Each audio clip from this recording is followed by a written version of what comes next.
The legacy system was inspired by the fact that Star Wars it has a lot to do with family. In fact, one of the most famous family relationships in cinema is the relationship between Darth Vader and Luke Skywalker. There's a lot of fans out there who want to have their own Skywalker-type family tree.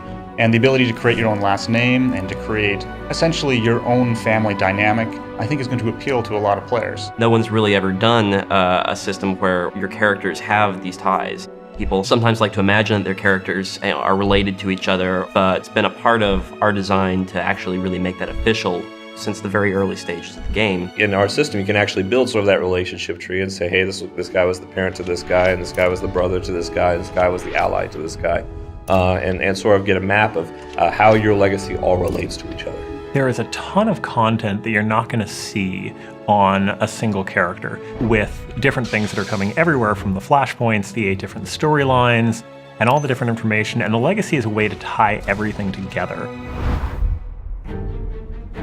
A big part of what we're doing at Legacy is making it easier and more convenient to play your next character and the character after that. Because you've already spent this time with your main character, maybe there are some things that your next character learned from his father or from his mother that make your journey through the world easier the next time. You gain legacy experience points from doing the same activities that you gain normal experience points from. And those legacy experience points gain you legacy levels. As you go up in legacy levels, you unlock new abilities, you gain the ability to purchase other abilities, and these abilities change how you can play the game.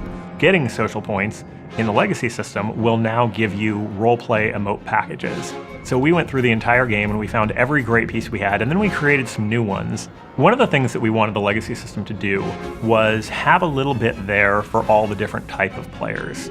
And role-playing is no different. One of the most exciting things we're doing is species unlocks, which allow you, if you take a character to level 50 with a given species, then you'll be able to roll your next character as that species. So if you take a Sith Pureblood to level 50, you'll actually be able to roll a Sith Pureblood Smuggler or Jedi Knight because your father was a Sith, and so even though your character's on the Republic side, he's a Sith Pureblood. We're doing that for every race and class combination. If you hit certain benchmarks in your class player story, we're going to give you unlocks. That, for example, might allow you to, I don't know, force choke somebody while you're playing an agent. And we're going to have some good controls on that to be sure that it's mostly fun and mostly, kind of toys, but at the same time, we really want to add some flair to the experience.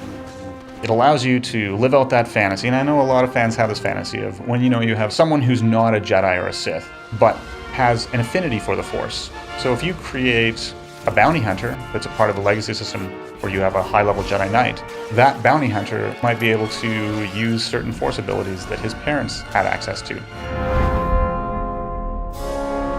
One of the things that you're going to start seeing drop throughout the game world is what we call bind and legacy gear. There'll be items that are specifically restricted to your legacy that you can trade freely amongst the characters on your account. So, it may bind when your Sith Warrior picks it up, but then he can mail it to your Imperial Agent character. That character can get sort of a head start with good gear early on. For players who don't like to play multiple characters, they have their one character and that's the only character they're going to play. The legacy system still has benefits to them. You still gain legacy experience points, you still gain legacy levels, and those will still give you unlocks.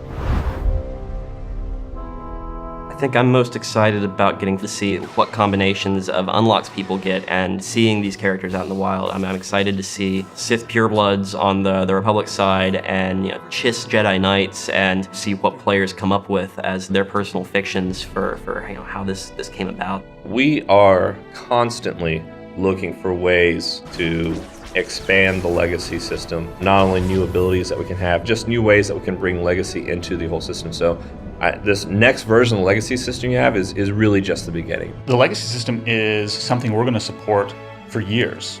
We have a team that's entirely focused on continuing to add new abilities, new perks, and some other secret stuff I can't really give details about right now. But suffice to say, you're going to see new stuff in the legacy system for many, many months to come.